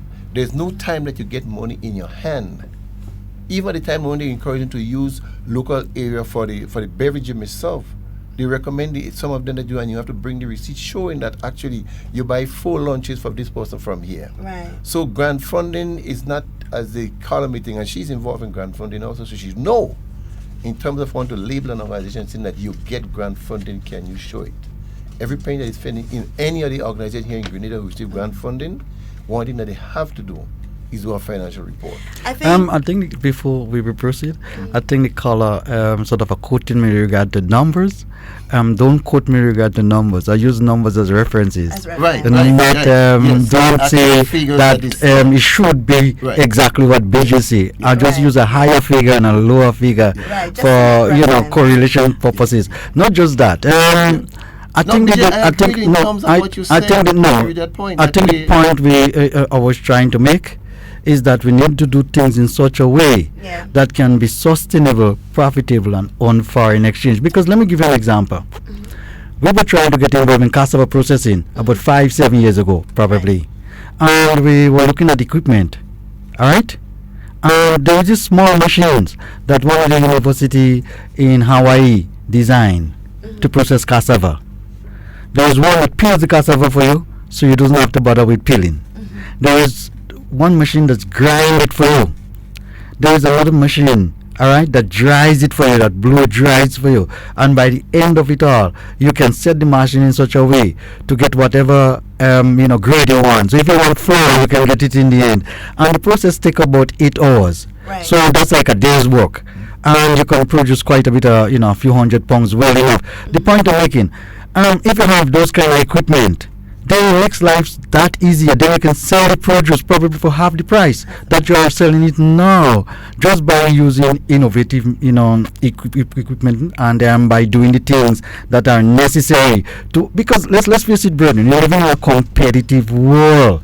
If your inputs or production cost is going to cost you more than another country, say St. Vincent, Barbados, you are already at a disadvantage. If the fertilizer is cheaper than what you are using, you are already at a disadvantage if you're producing the same crop. And you understand where I'm coming from? In producing cassava, it takes you 8 months to produce cassava. And here is the farmer produce for 8 months and you're going to sell it for $1. Of course, a lot of people get out of production because of the primary price, the price that they get in the farm get $1 a pound, and they say that's not sustainable, and then they still have to go back and buy the same cassava or the same farine for $5 and $7 a pound. In some cases, not $10 and $12 a pound for farine. In some cases, probably per pound. The point I'm making: how much pounds of green cassava you taking to convert into 1 pound of farine? The same way with the processing of sauces and stuff like that. Somebody from Germany came the other day on the farm, and I said, where can I find some Bahrain sauce? So I said, well, you can find it in almost any. They said, no, a case we want. I said, well, the factory is not too far from here. A German guy. He said, well, I need to get some pepper sauce because in my country, this same pepper sauce from Bahrain is being sold at, you know how much? 75 euros for 1 bottle. 75 euros for 1 bottle. You know how much per pound the farmer get for producing the pepper? Maybe $2 maximum. The point I'm making, you'd need to take a collective approach. If you kill the man who producing this stuff for you at a primary stage, you're killing the industry. The money need to stretch equally right along the line. Absolutely. So the farmers sell the cassava for $1 a pound. And here it is that they're selling a bag of foreign for $10. Yeah. So the whole processing and distribution is like $9. You don't understand what I'm saying? Yeah. No, when people don't consume those things and when the market don't grow, you start blaming other people. You need to blame yourself. You need to be reasonable with sales and stuff like that, because you're selling food. And you have to take a nationalistic point with regard to the distribution and the sale of food, You can't sell things at a price that people can't buy, Yeah. It don't make no sense. We had another caller on the line and that caller dropped. But I think in all of the points that the caller would have made, it still impresses upon us the reason why we need to take this thing as a collective agreement. We need to come together from the farmer to the manufacturer to the buyer. It needs to be a collective agreement. Let me give you an example, man. We import about $30 million worth of chicken every year. 30 million. And you can check with the Poultry Association, they give you the same figures. All right? Because, not that we doesn't have penny and we doesn't have farmers who want to grow this stuff, but the cost for feed, the production cost is that high that you cannot compete with the imported chicken. And I'm saying that we need to take a collective approach. The people producing the food, the farmers, whoever, need to take seat, and decide, hang on, are we into this thing, from a nationalistic point of view, or are we just doing this thing? If we just do it, then everybody on their own. Yeah. But if we're we need to have a policy with regard to how we approach that thing. Yeah. We wild, if you're producing wild, everybody for their own self. It don't work that way. Yeah. I think there's a program going through the Ministry of Agriculture, via the Ministry of Agriculture, called the Agricom Project. And I think that's one of the best products I see in terms of the sectors coming together, where they're looking at to get a producer to partner with a processor, and even looking in terms of where you're having somebody who's doing marketing.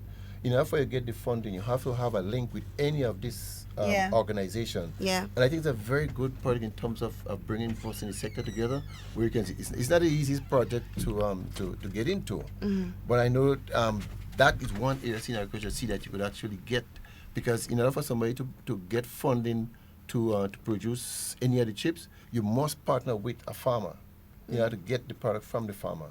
And anyone who look in terms of as somebody who's doing the marketing, want to get the funding, you must have to partner with any of this group in actually get the grant funding. So I'd like to see how that would come out. But I do believe that, and we spoke about this, we do have a call on the line, but I think it's important that we say this. It's when you're looking at forming cooperatives, it's very important, because one of the things that the caller would have brought to the attention, which is not so favorable to say, but I mean, sometimes it's a reality. You have a lot of farmers coming together to form a cooperative. And of course, wherever money is involved, everybody is touchy. But then you also need to take into consideration, when you're forming these cooperatives, you need to look at having somebody who is skilled in marketing, somebody who is skilled in advertising. You have somebody who is skilled in agro-processing. Then you have the farmer. So it doesn't have to be, and I think that's where a lot of people get it wrong. When you speak about cooperatives and forming cooperatives and even forming micro-industries, you're looking at a diversified team that can really take it from the ground and bring it to where it needs to be. We don't have a lot of good middle managers. Middle managers. We don't have those. Yeah. We have a call on the line. Good morning, caller. Good morning, Miss Duncan. Good morning. How are you? I'm doing extremely well. It's raining in my neck of the woods. It's raining down here too. Like that. That's good. I could do it over that. Yeah. So good morning to you. Morning. No. I am not even an apprentice when it comes to agriculture and farming, and I always have the opinion that we could do better in farming, not until, you start to understand all the, the other things that goes along with farm, to plant it and to get it to market and the processing involved. No, I live in Munich, and there are many people in Munich whose livelihood is foreign. And BJ, when I hear you say that there is a machine, that can do just about everything that the people in Munich have to do manually now. And it's very cheap, 250,000 US dollars. Amen. I'm telling you, my head, my brain gets so hot. It's like if I'm using some illegal drug. Cheap. Because I cannot. The people, they have to scrape. Now they have little machines, I think, to do the grinding. But if you could have a machine that can do all these other things, I'm trying to figure out why we have, the people that makes the farin in this country here, and they make so much. Why we have them doing this laborious hard work that cause the farin to have to sell for the price that they're selling it for now? Exactly. I agree, Nicole. Exactly. It's all about education, eh? Yeah. I'm totally puzzled with that. Now, the other thing is that, listen, I agree we can manufacture stuff here and we can process in agro-processing and do a lot of things. Now, the question I'm asking, Miss Duncan, and to your guests, the question I'm asking is, once we find market for our product here, can we supply what is being required of us, and whether it's a monthly or a quarterly basis, based on what they are asking for? Can we consistently give them what they are asking for? So I'm wondering if, we're saying, yes, we could do this and we can do that. So somebody come now and they say, listen, we want Tanya. We are willing to take Tanya at $7 a pound. But every quarter, we need 10,000, 20,000 pounds of Tanya. Can we provide that? Yeah. And the same thing will go for Dashin, like we call it here. Based on what they are, they are asking us, to give to them on a monthly basis. Can we produce it? Can we give that to them? Because if not, some of these things we will also have to import some of the raw material here in order to give these people and them, these importers and them away what they are asking for. Mm-hmm. Now, the gentleman with the idea, I don't know how they call him. Now, listen. Yes, the idea you have, sir, is a good one. But he said that he is willing to give the idea and literally sell it, so to speak, so he can receive royalties, which is not a bad thing. But when you have a person that is willing to come in with your same idea and list the land, and plant the sugar cane in order to get the same thing, what you're talking about, then this is a whole different story. Yes, you have the idea. Yes, it's a good idea. But it is only an idea. When somebody else come with that same idea, even if it is, they may find somebody, so to speak, that will meet them halfway. When they realize, well, this is a good idea, and he have already started, what we can do, we can develop further on that. But until it comes to that stage of where you could, get the land and plant the cane and start to do something, all it remains is an idea. Gentlemen, I hope I make some sense in terms of, what I try to explain here this morning. Have a pleasant day. You too. Thank you so much for your contribution, caller. Guys, I know that this is a big conversation. It takes a lot of time to really get through the nitty-gritties of farming and what it all involves. But unfortunately, we are out of time.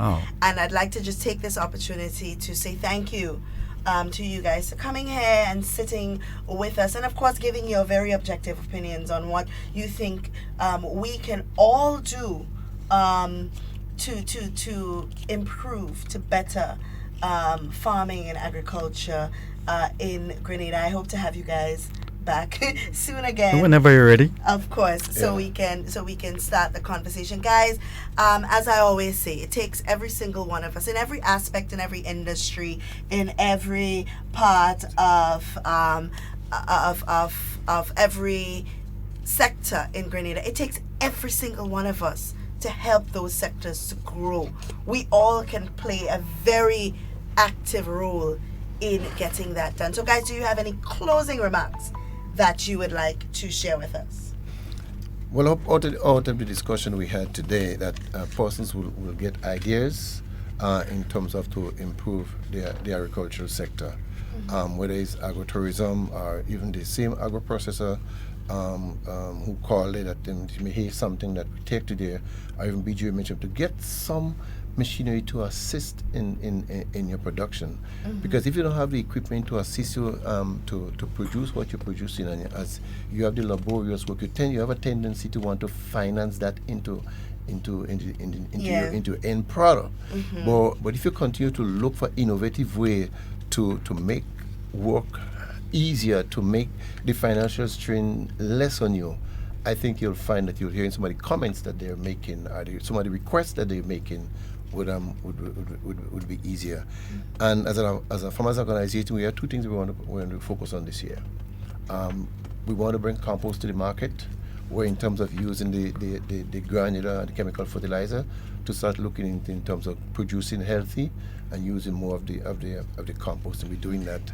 And through GIDC and CATS, GIZ, we're doing a project where we're going and finding 5 institutions as an organization.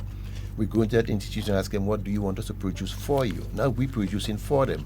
What do you want us to produce for you? Even as much as bringing your, through the Ministry of Agriculture, bringing your own input supplies, what we want to produce for you.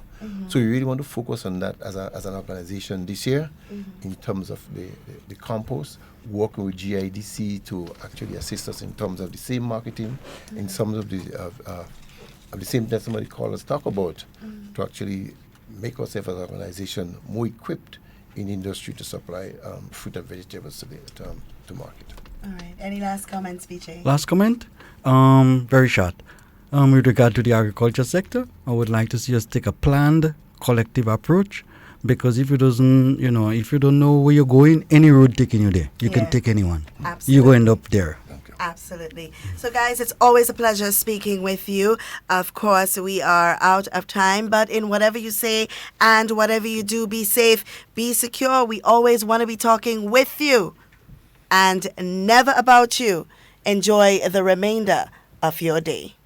8 p.m. sharp. 8 p.m. sharp. Saturday, January 25th at the Sutters Bus Terminal. It's the final of the National Celebrations Committee Independence Calypso Monarch Competition 2020. 11 artists have been selected to challenge the reigning monarch, showing us the sour support.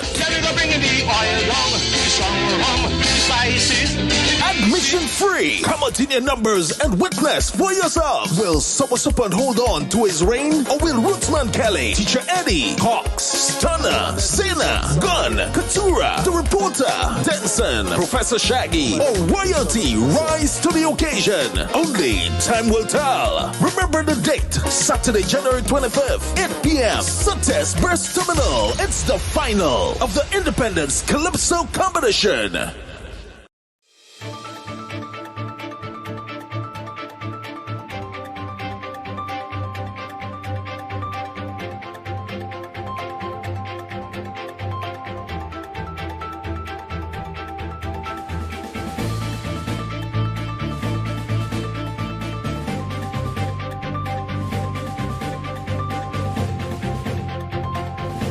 Nine days left to full implementation on the ban of sale of single-use handle plastic bags in Grenada.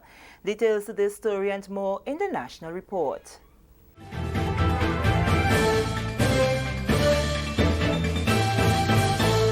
With the details to the news for Thursday, January 23rd, 2020, I am Sherry-Ann Noel. Communications specialist with the World Bank, Richard Beadle, who is presently in Grenada on assignment with the Ministry of Climate Resilience as it relates to the February 1st ban on the use of single-use handle plastic bags, says Grenada is ahead of its CARICOM counterparts in this very important initiative.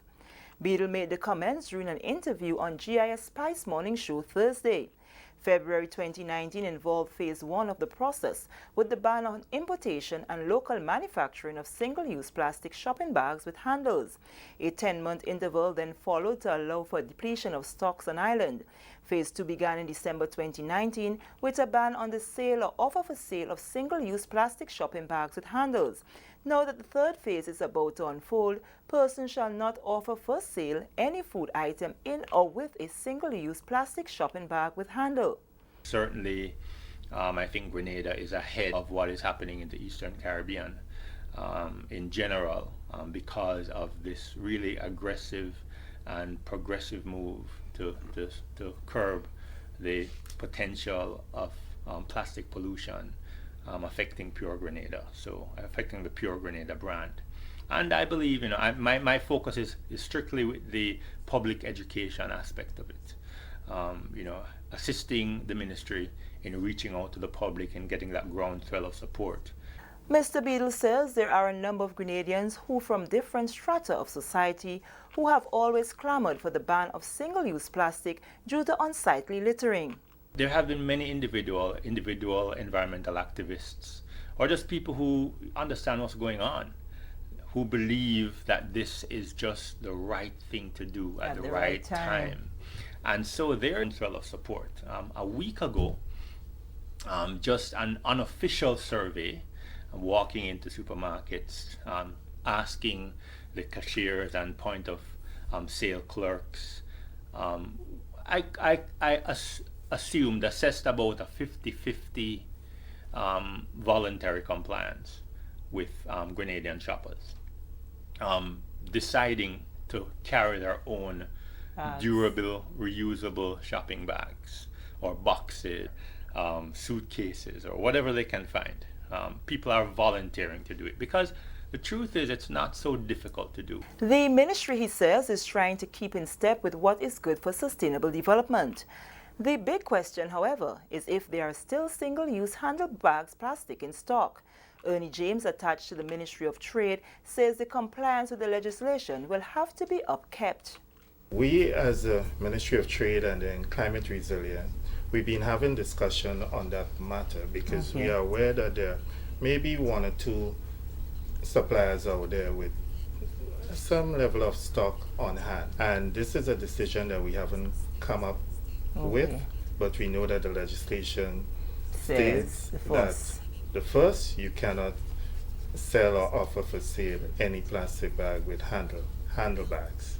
Single-use handle plastic bags, he says, was widely used, and the import was more than 50% of the single-use handle plastic bags imported in the country.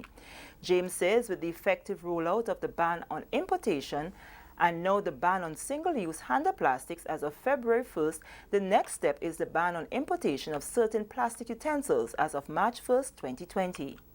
From the 1st of March, we will have the ban on the importation of other products.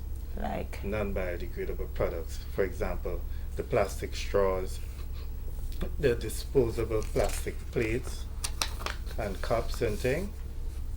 So this will come into effect from the 1st of March. The government, he says, is doing its part to come up with legislation to put structures in place to prevent items that are destructive to the environment in an excellent phase-out plan. Moving along, NAWASA's General Manager Christopher Husbands, while addressing residents of Moligny on Tuesday evening, informed them that his team has been monitoring the land slippage and are putting systems in place to ensure minimal disruption of water supply. Mr. Husbands reassured residents that there is no indication at this moment that there are leaking pipes in the area. If we had a leak of the quantum to cause this whole area to move like that, there would be no water south of here.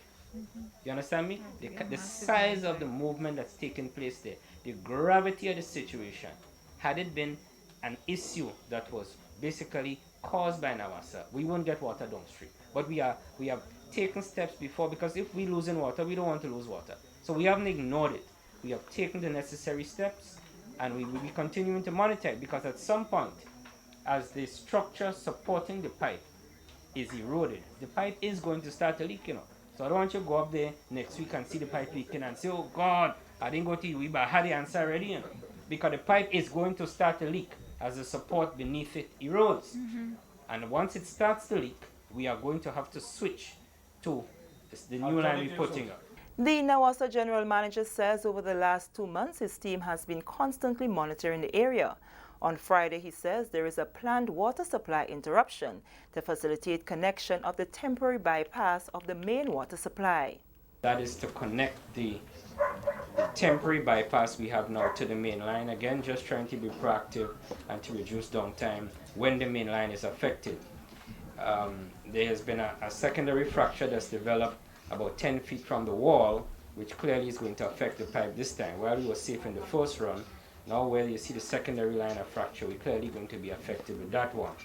So we don't want to complete the entire pipeline until we show exactly where the slide is going to take place of significance, because we don't want to put pipe in there and then the slide goes back further than we think it will, and then the pipe that we put as a bypass also gets affected. So that's why you will see the pipes on the side, the pipes on the site already, and we're doing as much mobilization as we think judgmentally is prudent. The topography of the new route is not as favorable as this. We're going to have to go over a hill, get into Mount Morris, which means we're going to have to increase the pressure on the line, but we have to ensure that we don't affect the people on the low-lying areas in Bushiju and Grenville, etc. So we're going to have some adjustments to make on the network to make sure we can meet all the requirements. As a result, Mr. Husband says the following areas will be affected: Happy Hill, Molineux, Fontenoy, Cherry Hill, Grand Mall, River Road, and surrounding areas. Residents are encouraged to store water in clean covered containers, representing 35 gallons of water per person for a minimum of 3 days. Moving along, the 11 finalists to challenge reigning Independence monarch Sean Niles on Saturday, January 25th, 8 p.m. at the Sutter's Bus Terminal now know the order in which they will be appearing in the much-anticipated final of the event. On Tuesday, the Calypsonians dipped for positions at the Grenada Trade Center Annex. Senior Cultural Officer in the Ministry of Culture, Adrian Mark, conducted the draw for order of appearance. Coming in first, Nivian Cox. Second, Samantha Dixon. Third, Peter Austin. Fourth, Edinson Francis. Fifth, Antonia Simon. Sixth, Sean Niles. Seventh, Denson Lewis. Eighth, Philande Jeffrey. Ninth, O'Neill Finley. 10th, Christopher David. 11th, Kelly Klein. And last but not least, Keturah Judge. The final of the competition will be carried live via GIS Channel 22 and on our Facebook page from 8 p.m. This is the National Report. More news after the break. 8 p.m. sharp. 8 p.m. sharp. Saturday, January 25th at the Sutter's Bus Terminal. It's the final of the National Celebrations Committee Independence Calypso Monarch Competition 2020. 11 artists have been selected to challenge the reigning monarch, Sean Niles, the Sour Support.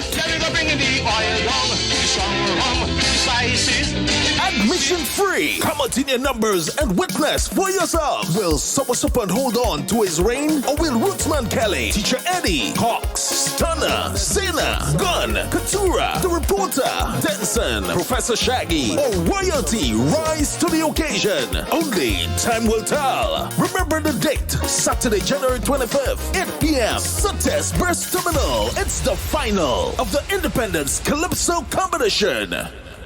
Welcome back. The 2020 court-sponsored reading competition for primary school students are now in progress with the launch of the first inter-district competition at the Grenada Trade Center Annex. The competition is in its 11th year and has created an opportunity for a number of students within the primary institutions to showcase their skills in reading. More in this Annette Moore report. The top students selected during the first competition on January 15th were David Putin of St. George's SDA Primary School, who placed first, followed by Zaria Dominique of St. Paul's Government School, placing second, and Jana Malkani of First Choice Junior School in third position. We have continued to see the names of these students participating in these competitions emerging at the top places of the CPEA and even CSEC exams. For the last 3 years, the schools in District 4 and 5 have dominated this competition. Hence the commencement of yet another edition of courts reading in this district. Students aged 8 to 9 years old from the 6 school districts will participate. District 1, Carriacou, District 2, St. Patrick's, District 3, St. Andrews, District 4 and 5, St. George's, and District 6, St. John's. Of the 10 prior competitions held, Grenada won the OECS Courts Unicomma Reading Competition twice, including winning the inaugural competition. Deputy Chief Education Officer for Curriculum in the Ministry of Education, Dr. Cheryl Barnaby Bishop, highlighted the importance of reading. I'm always excited, I'm always elated when there is something taking place in reading. Reading unlocks everything. Reading unlocks your world. A child who is able to read is able to perform well in almost every area of the curriculum. If you cannot read, it creates a problem. It's a barrier to your learning. And so this initiative by courts to have this competition is indeed welcome. Inter-district competitions will be held to select the top students who will represent their districts and schools in the finals on February 12th.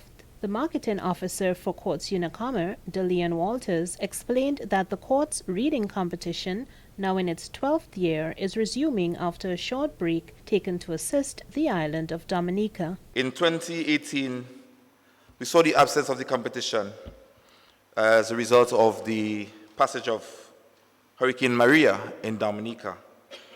Immediately, we took the decision to suspend the competition, knowing that this competition was the brainchild of Dominica Broadcasting Station, DBS. And so we have decided to direct our finances allocated for the competition to assist the people of Dominica. Walters noted his company's strong focus on promoting literacy. The Unicomma brand continues to support literacy in the trial and state of Grenada, Carriacou, and Petit Martinique, and the OECS as a whole. Because we strongly believe that reading is a key staple in one's daily diet. I must thank the teachers for the passion, the drive, that you continue to work with these students despite your challenges. I take this opportunity on behalf of the Ministry of Education to extend our sincerest gratitude to Courts Unicomma Limited for this great initiative and their continued sponsorship for this competition, which enables the nation's children to become more literate. The overall winner of the local competition will represent Grenada in the OECS leg of the competition in St. Lucia. For the National Report, I'm Annette Moore. And with that story, we come to the end of the National Report for Thursday, January 23rd, 2020. On behalf of the entire news and production team, I am Sherry Ann Noel, thanking you for viewing.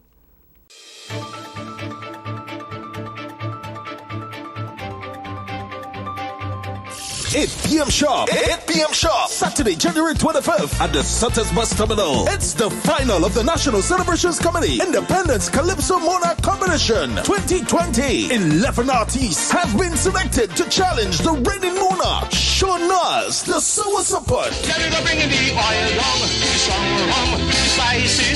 Admission free. Come out in your numbers and witness for yourself. Will Sour Support hold on to his reign, or will Rootsman Kelly, Teacher Eddie, Hawks, Stunner, Zena, Gun, Katura, The Reporter, Denson, Professor Shaggy, or Royalty rise to the occasion? Only time will tell. Remember the date, Saturday, January 25th, 8 p.m. Sutters Bus Terminal. It's the final of the Independence Calypso Competition. Stay up to date with all that's happening with the new National Party, NNP. Send us a message via text or WhatsApp on 405-8683 with your name, email, and constituency. Stay in the know with NNP. Get updated.